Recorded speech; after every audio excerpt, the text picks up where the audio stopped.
More people get their news from 1010 Wins than from any other radio station in the nation. John Davis is our service aide. Swatina Kakar is at the editor's desk, and I'm Bud Mishkin. All news, all the time. This is 1010 Wins at 92.3 FM, New York. 48 degrees, cloudy skies at 11 o'clock. Good evening, I'm Lane Bajardi, and here's what's happening. The Village Halloween Parade continues after a long day of trick-or-treating. The party continues after the parade. The mayor and governor responded to a rise in reports of anti-Semitic hate and hostility as Israeli airstrikes bombard Hamas positions in Gaza, with more civilian casualties reported. Search continues for the carjacker who stole a Hyundai out of Newark with a 3-year-old boy inside. That child has been found okay. Holiday movie season kicks off this weekend. You know, Halloween, then the next thing you know, it's Christmas. Preview ahead. Sports, the Knicks beat the Cavaliers 109-91. They're not dead yet in Arizona. Diamondbacks are down 11-5. There was a home run, scored a whole bunch of runs for Arizona, but they're still down by 6 here in the top of the 9th inning. Ooh, batter's just been hit. Anyway, AccuWeather says cloudy and chilly with some rain and drizzle, low 42 in the city. Upper 30s in a few suburbs. Overnight, some rain will linger in the morning. Winds news time 11:01. Traffic and transit with Kelly Dillon. He'll be telling us more next. Stay with us for all of that. This is Bloomberg.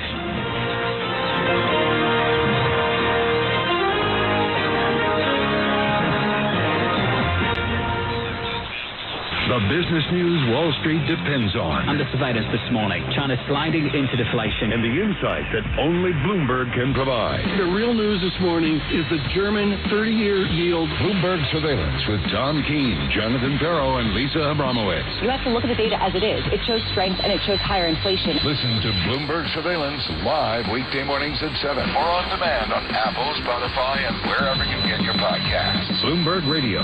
Context changes everything. Live from the financial capital of the world, broadcasting across the globe, this is WBBR New York, Bloomberg 1130.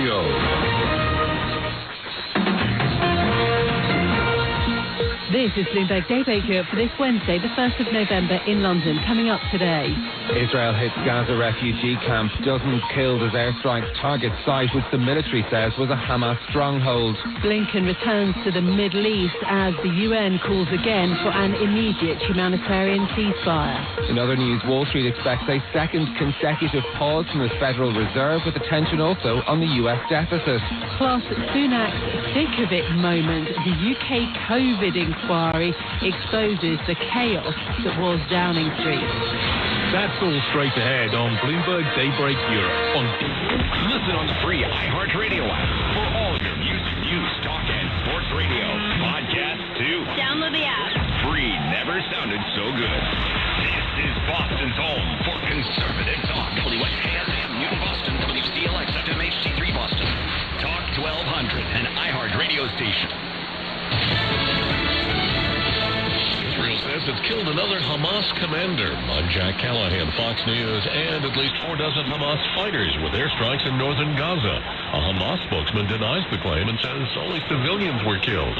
The Israeli Defense Force says several of its soldiers have died fighting in Gaza. Those soldiers were apparently hit by what is called an anti-tank guided missile as they moved forward as part of the ongoing operations there in northern Gaza. Now, we should point out that these 9 soldiers that we have now been told about who were killed are in addition to the 2 we have previously reported. So what we publicly know is that 11 IDF soldiers have been killed inside Gaza since the ground operation got underway. Fox's Jonathan Hunt in Tel Aviv. FBI Director Christopher Wray has told the Senate Homeland Security Committee the fighting in the Middle East raises the possibility of terror attacks in the U.S. Here in the United States, our most immediate concern is that violent extremists, individuals or small groups, will draw inspiration from the events in the Middle East to carry out attacks against Americans going about their daily lives. lives. The director said Jewish organizations are being uniquely targeted.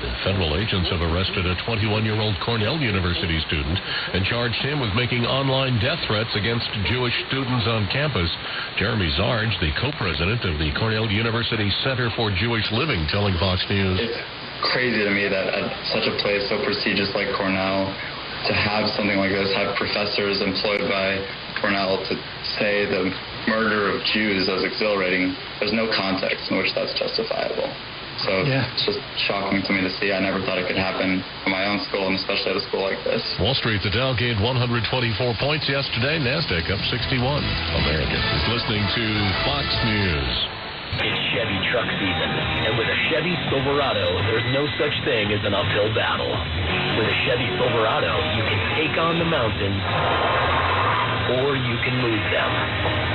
Because with impressive towing capability, an available 13.4-inch diagonal touchscreen, and a choice of powerful engines to pick from, whatever your mountain, there's a Silverado with the capability you need. Find new roads at your local Chevy dealer. Join us at Odyssey as we all do our one thing. Together millions of things for our planet. After Halloween this year, don't throw out your jack-o'-lantern. Use it to start composting instead. Pumpkins and other gourds are perfect additions to any compost pile. You can also add soil and roots from dead potted plants. And if you have a garden, be sure to add garden waste from cleaning and pruning, like stems, roots, and leaves. When we each share our one thing, it becomes 100 things, 1,000 things, 1,000,000 things for our planet.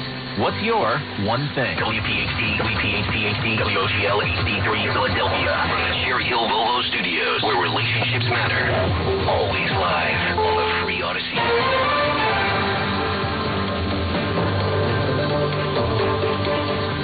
I'm Jennifer Kuiper. Israeli airstrikes level portions of a refugee camp near Gaza City. CBS's Charlie D'Agata on the search for victims.